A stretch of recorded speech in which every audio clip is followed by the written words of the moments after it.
Hey YouTube people, this is Denny, Kranjska Gora, Slovenia, Shimano XTR Media Camp. This is day 4 and I've done already some really serious testing of the new XTR. But before we get excited about new XTR, new stuff and high-end stuff, everybody wants it, I'm gonna show you 4 really brilliant things about new XTR. On the next episode, I will tell you pretty much exactly what's the difference between new XTR and, of course, because you'd be asking, this SRAM Eagle, which I've been riding now for about 1600 kilometers. But let's start with 4 brilliant things about the new XTR.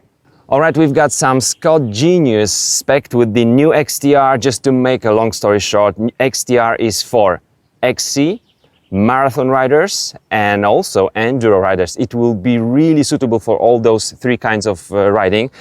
What I found really good is the most simple things. Number 1, that's the silence rear hub. Silence is not only the marketing thing, the marketing name. That means that when you do not pedal, your Freehub is absolutely silent. I know some of you guys love the sound of DT Swiss or some other Freehubs. You love the sound, but I personally like to be very silent, especially if I want to attack somebody from behind, like on the XC track or marathon race. The silent Freehub is great. Another thing about the silence Freehub is also that the way in which it engages on those, I'm not sure we can call it ratchets, but the way it engages is amazing. Even before you push the pedals, it's already engaged. That's what I felt when I was playing with the hub, which was just taken from the bike. I'm loving it. This is brilliant thing number 1. A brilliant thing number 2 is something on the rear derailleur. Do you know what is this for? What might this little line and those 2 little triangles be for? If you remember the tutorial about how to align the distance between the upper pulley and the cassette on the SRAM Eagle, I've used a special alignment tool. Now XTR has made, like people from XTR, from Shimano, have made something wonderful. Just the line, which will show you exactly when you change the gear to the lowest one, where the pulley should be. So you don't need any alignment tool. And also, when you ride the bike, maybe you hit something and you want to see how the derailleur looks like. This will help you a lot. This is simple. No additional tool. You don't have to buy anything, because sometimes when you buy the bike, the tool for SRAM doesn't come with it. This is a brilliant thing number 2, but I'm getting more excited towards number 3 and 4. Number 3, once more, simple things which don't make this stuff more expensive, but they do make those parts work better. Okay, can you see something strange on this braking lever? Of course we can. Look at the clamp. Where is the clamp positioned? It's not right here at the end or beginning of this whole braking body. It has been moved inwards towards the stem. Why is it so? Because here we've got the clamp, but here we've got a touching point. You know what it means?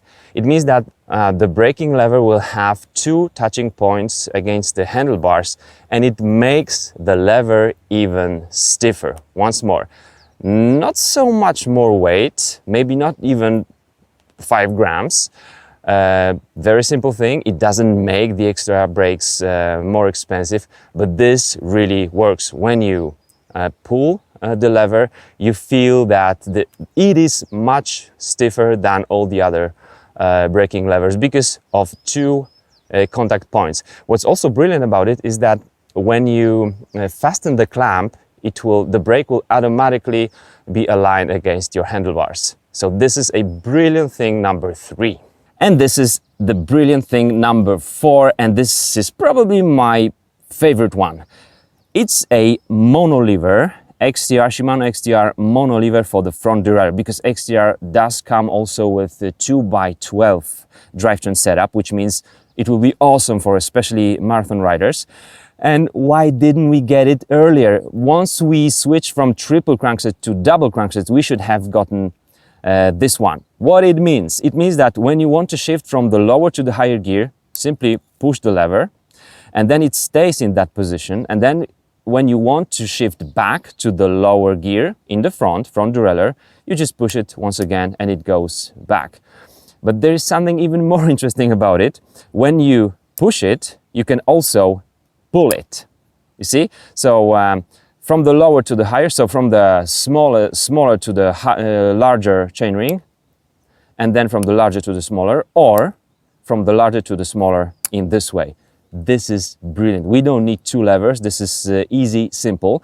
What I like about this one, I haven't been riding this one, but imagine a situation when you are riding, when the climb will surprise you, right? So you're going out of the corner and then there is a climb and you are on the higher gear in the front.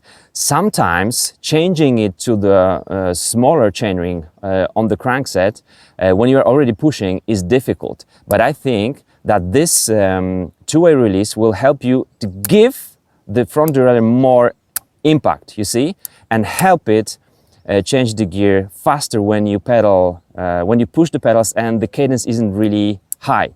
This is really brilliant. I'm loving these four things a lot. And on the next episode, I'm going to tell you what's the difference between the XTR and the SRAM Eagle and which one is better.